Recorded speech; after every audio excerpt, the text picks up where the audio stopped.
Hello student, good afternoon.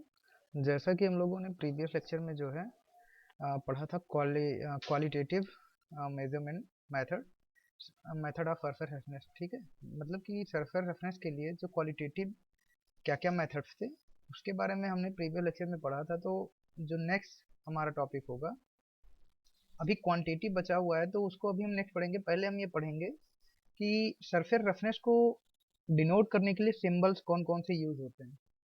तो देखिए क्या है कि जो हमारा सरफेस रफनेस है उसके लिए एक इंडियन जो है इंडियन स्टैंडर्ड होता है जिसको बोलते हैं, जो इंडियन स्टैंडर्ड का नाम है वो है IS 3073 1967, यानी कि 1967 में बना हुआ है। 3073 ये स्टैंडर्ड है। ठीक है, अब यहाँ पे जो आपके रफनेस जो है वो शो किया जाता है वो RA से शो किया जाता है ना। यहाँ R सफिक्स से जिसको बोलते हैं, तो उससे आपका जो है वो रफनेस शो किया जाता है। और जो भी RA वैल्यू लिखी रहती है, जैसे यहाँ पे लिखी हुई तो ये माइक्रोन में है, ये माइक्रोमीटर्स में। अब ये देखिए RA वैल्यू क्या होती है, ये एक पार्श्विक या दो पार्श्विक यानी कि यूनिलेटरल और बायलेटरल दोनों हो सकती है। अब जो जैसे कि अगर हम एक पार्श्विक की बात करें तो ये क्या होता है, शून्य से दिए गए मान तक जो है वो वैलिड होता है। जबकि जो द्विपार्श्विक होता है ना, जो द्विपार्श्विक या बाइलेटरल होता है वो क्या होता है कि अधिकतम व न्यूनतम सीमाएं जो है वो शो करता है। अब देखिए इसमें क्या है कि जनरली आप क्या नाम है, एक डिनोशन होता है। आपने हो सकता है कि क्या नाम है, आपने टेक्निकल ड्राइंग में वो डिनोशन जो है वो पढ़ा है। अगर ये हम यहाँ पे देखें तो पहले चलिए इसको देखते हैं। तो यहाँ पे क्या है, आपका ये RA RZ जो वैल्यूज दी हुई हैं इनके लिए रिस्पेक्टिव आपको सैंपल लेंथ और कौन सी मशीनिंग प्रोसेस है या मैन्युफैक्चरिंग प्रोसेस है उसके लिए स्पेसिफिक अलग अलग जो है वो वैल्यूज दी गई हैं। जैसे कि यहाँ पे 80 माइक्रोन अगर जो है RA यानी कि रफनेस वैल्यू है तो उसके लिए सैंपल लेंथ 8 और गैस कटिंग के लिए यूज होगा। ठीक है, और ये मैक्सिमम वैल्यू है 320। तो इसी तरीके से डिफरेंट मशीनिंग प्रोसेस के लिए ये जो डिफरेंट वैल्यू जो है वो आपको दी हुई हैं। अब इसके चलिए डिनोशन में या क्या नाम है, इसको प्रदर्शित कैसे करते हैं अगर हम उसके बारे में थोड़ा सा देखते हैं कि डिनोट कैसे करते हैं। तो इसका जो आपको डिनोशन देखने को मिलेगा वो इस तरीके से होता है। ये आप देख रहे हैं ये RA है ना, यानी कि जो आपका देखिए ये क्या होता है कि जैसे कि आपने त्रिभुज देखा है, त्रिभुज को क्या करते हैं, जो ट्रायंगल होता है उसको हम पलट देते हैं। ठीक है, ये हमारी सरफेस हो गई जिस सरफेस पे हम ये रफनेस जो है वो चेक कर रहे हैं। ठीक है, तो ये हमारी जो है वो रिस्पेक्टिव सरफेस हो गई। ठीक है, और यहाँ पे एक होता है ये डायरेक्शन जो है ये आपको क्या करता है, ये ले की डायरेक्शन बताता है। ठीक है, आपको मैंने बताया था कि ले क्या होता है, एक सेट पैटर्न होता है जो कि आपके मशीनिंग सरफेस पे दिखता है। तो ये क्या होता है, ये ले की डायरेक्शन को आपको बताता है। ये डायरेक्शन आपकी ले की हो गई। अब इसके अलावा देखिए यहाँ पे क्या होगा, आपका जो भी अलाउंस होगा वो यहाँ पे डिनोट किया जाएगा। ठीक है, ये अब देखिए ये ट्रायंगल क्या है, जो इसकी ये वाली हाइट है, जो ये आप देख रहे हैं यहाँ से सरफेस से लेके ये हाइट, इसका 3 गुना लगभग आपकी ये हाइट होती है ना। इसको इस वाली क्या नाम है, आप देख रहे होंगे ट्रायंगल के इस वाले जो इस ये भुजा है, ये आर्म, इसको एक्सटेंड किया गया है, फिर इस तरफ जो है बढ़ाया गया है। तो ये एक तरीके से जो रफनेस को डिनोट करने का तरीका होता है। तो इसमें आप देख रहे हैं जैसे कि RA है, ये हमारा क्या कर रहा है कि रफनेस की वैल्यू बताएगा। और यहाँ पे क्या होगा, ये मशीनिंग अलाउंस है ना। हर मशीनिंग प्रोसेस में आप क्या करते हैं, कुछ अलाउंसेस लेके चलते हैं ना, तो वो जो अलाउंस होता है वो मशीनिंग अलाउंस यहाँ पे हम डिनोट करेंगे। ये काफ़ी इंपॉर्टेंट है, जो आपको आगे भी काम आएगा जब भी आप कभी इंडस्ट्री वगैरह में जाएंगे तो इसके बारे में जो है आपको डिटेल में पूछा जाता है। ठीक है, यहाँ पे क्या होता है, हमारा मशीनिंग मेथड है। जैसे आप अगर मिलिंग कर रहे हैं, आप ड्रिलिंग कर रहे हैं, जो भी आप मशीनिंग सॉरी ड्रिलिंग नहीं, जो भी आप जैसे टर्निंग कर रहे हैं तो वो सब जो मेथड्स हैं वो यहाँ पे आपको लिखे रहेंगे। ठीक है, आपने ड्रिलिंग ही करा है तो वो आपका कौन सा सरफेस जो है जनरेट करा है, ठीक है, सरफेस की रफनेस कैसी है, तो वो आपको यहाँ पे कौन सा मशीनिंग मेथड है वो आपको पता यहाँ पे लिखा हुआ मिल जाएगा। उसके अलावा जो यहाँ पे है, ये आपको इसके नीचे ये सैंपल लेंथ, यानी कि जो हमारा सैंपल लेंथ कितना कंसीडर किया गया है वो हमें यहाँ पे मिल जाएगा। तो इस तरीके से जो है हम वो डिनोशन करते हैं। अब बात करते हैं कि जो है मान लीजिए एक एग्जांपल देखते हैं, तो देख रहे हैं यहाँ पे क्या है, ये जो 1.5 हमारा क्या है, ये हमारा मशीनिंग अलाउंस है, ठीक है। और ये जो 6 क्या है, 6 माइक्रोमीटर, ये हमारा सरफेस जो है वो रफनेस है, ठीक है। उसके अलावा देखिए फिनिश क्या होता है, सरफेस फिनिश और सरफेस रफनेस एक दूसरे के जो है कॉम्प्लीमेंट्री होते हैं। यानी कि जितनी ज्यादा रफनेस होगी उतनी कम फिनिश होगी, जितनी ज्यादा फिनिश होगी उतनी कम रफनेस होगी, है ना। तो इनडायरेक्टली जो है फिनिश को हम रफनेस के फॉर्म में भी कैलकुलेट कर सकते हैं। Degree of roughness he finish है, जितनी ज़्यादा डिग्री ऑफ रफनेस रहेगी उतनी ही कम हमारी फिनिश होगी, जितनी कम डिग्री ऑफ रफनेस होगी उतना ज़्यादा हमारा फिनिश होगा, ठीक है। अब देखिए यहाँ पे अगर मिलिंग की बात करते हैं, तो देखिए ये देखिए यहाँ पे, सॉरी, यहाँ पे जो प्रोसेस लिखा हुआ है वो हमारा कौन सा है, मिलिंग है। तो अगर हम एक एग्जांपल के थ्रू देखते हैं, तो यहाँ पे 6 जो माइक्रोमीटर है, ये हमारा आपका सरफेस रफनेस है, ये अलाउंस हो गया 1.5, मिलिंग प्रोसेस हो गई, और 3 क्या हो गया, ये हमारा आपका सैंपल लेंथ हो गया। तो इस तरीके से जो है हम जो रफनेस की सिंबल्स है उसका इस्तेमाल यहाँ पे इस तरीके से करते हैं हम। नेक्स्ट टॉपिक जो है हमारा, वो हम देखेंगे क्वालिटेटिव। जो हमने प्रीवियस लेक्चर में क्वांटिटेटिव के बारे में पढ़ा था, अब जो हमारा नेक्स्ट होगा वो होगा क्वालिटेटिव मेथड, जिसके थ्रू हम जो है रफनेस को मेजर करेंगे, ठीक है। अब देखिए जैसे कि हमने प्रीवियस लेक्चर में पढ़ा था क्वांटिटेटिव मेथड, तो उसमें मैंने आपको बताया था कि ये एक तरीके से कंपैरिजन करता है। ये मेथड क्या होता है, आपको स्पेसिफिक रिजल्ट नहीं देगा, ये करेगा कि एक दूसरे जो है सैंपल से या वर्क पीस से, जॉब से, उसकी दूसरी सरफेस से जो है वो कंपैरिजन करके जो है हमें आउटपुट देता है।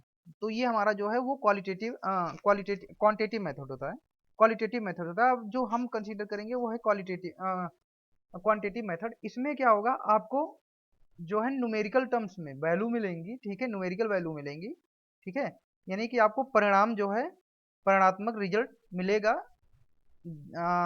रदर देन क्वालिटी की इसके रिस्पेक्ट में कितना है, ठीक है। आपको एक सेट वैल्यू जो है वो परिणात्मक वैल्यू जो है इसमें मिलेगी। अब देखिए अगर हम बात करें क्वालिटेटिव क्वांटिटेटिव मेथड की, तो इसमें जो है 5 तरीके होते हैं, जिसमें से पहला है इंटरसेक्शन, फिर दूसरा है इंटरफेरेंस, फिर तीसरा आपको जो मिलेगा स्टाइलस मेथड, फिर न्यूमेटिक और पार्थेन कंडेंसर मेथड।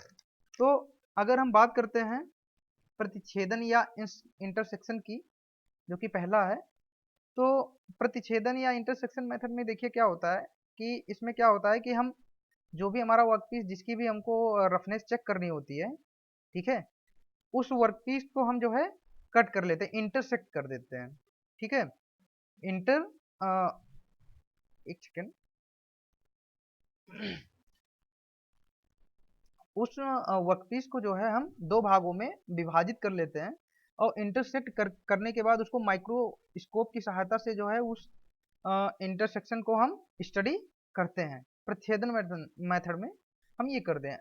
अब देखिए इसमें क्या होता है कि सबसे पहले हम क्या करेंगे कि जो भी पहला देखिए इसमें क्या होता है कि पहले आप देखिए काटने को, तो आप जो है किसी सेक्शन को दो पार्ट में काटने के लिए आप क्या करेंगे, जो है सेक्शन को आप एक तो क्या करेंगे कि पहला जो है क्रॉस सेक्शन वो आप डायरेक्ट परपेंडिकुलर या लेंथ के अलॉन्ग काट सकते हैं। तो किसी के भी अलॉन्ग विड्थ या लेंथ के अलॉन्ग आप सेक्शन को जो है वो कट कर सकते हैं। और सेक्शन को कट करने के बाद एक सेकेंड, चलिए ठीक है, अभी हमारे पास यहाँ पे वो नहीं है, मैं आपको एक्सप्लेन करता हूँ कि होता क्या है। तो इसमें क्या होता है कि आप जैसे ही आपने क्या किया कि आपने क्रॉस सेक्शन को काट लिया, तो उसमें क्या होता है, जो आपकी वर्कपीस होती है वो दो पार्ट में डिवाइड हो जाती है। अब चूंकि आप देखिए जब आप किसी भी वर्कपीस को काटते हैं तो उसमें जो है क्या जनरेट होता है, शियर स्ट्रेसेस जनरेट होती है, जिसकी वजह से क्या होगा, वो वर्कपीस हमारा जो है वो शियर स्ट्रेस की वजह से आपका डिफॉर्म हो जाएगा, ठीक है। उसके जो टेक्सचर हैं वो क्या होंगे, आपके नष्ट हो जाएंगे। तो टेक्सचर जब नष्ट हो जाएंगे, तो इस चीज को अवॉइड करने के लिए हम सबसे पहले क्या करते हैं कि हम उससे जो है हाई स्ट्रेंथ की एक जो है वर्कपीस या कोई भी जो अधिक टफनेस का मटेरियल होता है उसकी एक लेयर उसके ऊपर हम रख देते हैं, जिसको बोलते हैं प्रोटेक्टिव लेयर, या इसको आप क्रोमियम लेयर भी बोल सकते हैं। तो उसको हम क्या करेंगे, रख के उसके बाद जो है हम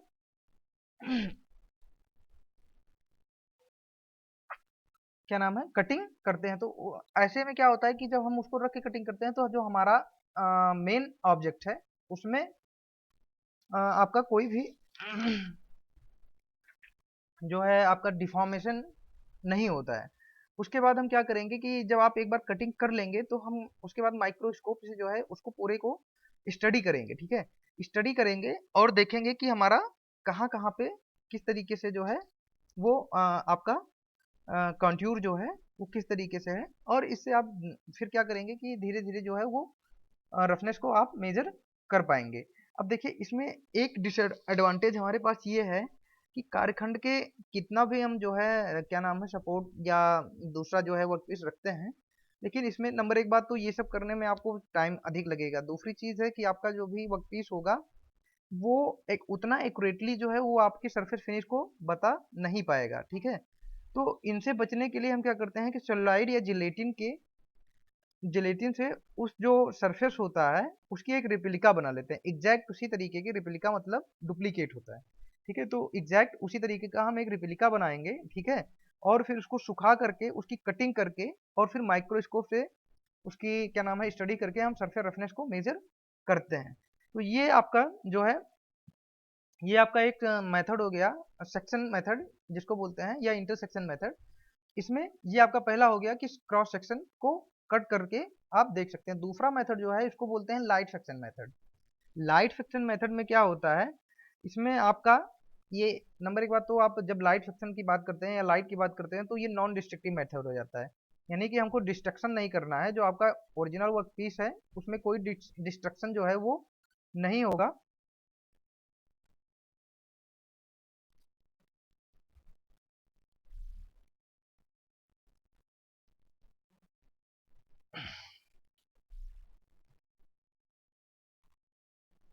और इसमें कोई डिस्ट्रक्शन जो है आपके इस मेथड में नहीं होता है। तो इसमें क्या होता है कि एक नैरोली जो है काफ़ी पतली लाइट बीम होती है, पूरा बैंड होता है। उससे हम क्या करते हैं कि उसको उस लाइट बीम को जो है हम जो भी हमारा ऑब्जेक्ट होता है उस पे हम उस लाइट लाइट बीम को इंसिडेंट करते हैं। उसके बाद क्या होता है कि जो आपका इंटरसेक्टेड कॉन्ट्यूर होता है जहाँ पे वो लाइट बीम उस हमारे ऑब्जेक्ट जो हमारा क्या नाम है वर्कपीस है उस पे पड़ती है, और जो वो कॉन्ट्यूर होता है जहाँ पे लाइट जो है इंटरसेक्ट करती है हमारे ऑब्जेक्ट को, उस कॉन्ट्यूर को हम क्या करते हैं माइक्रोस्कोप से सेम उस कॉन्ट्यूर की स्टडी करते हैं, ठीक है।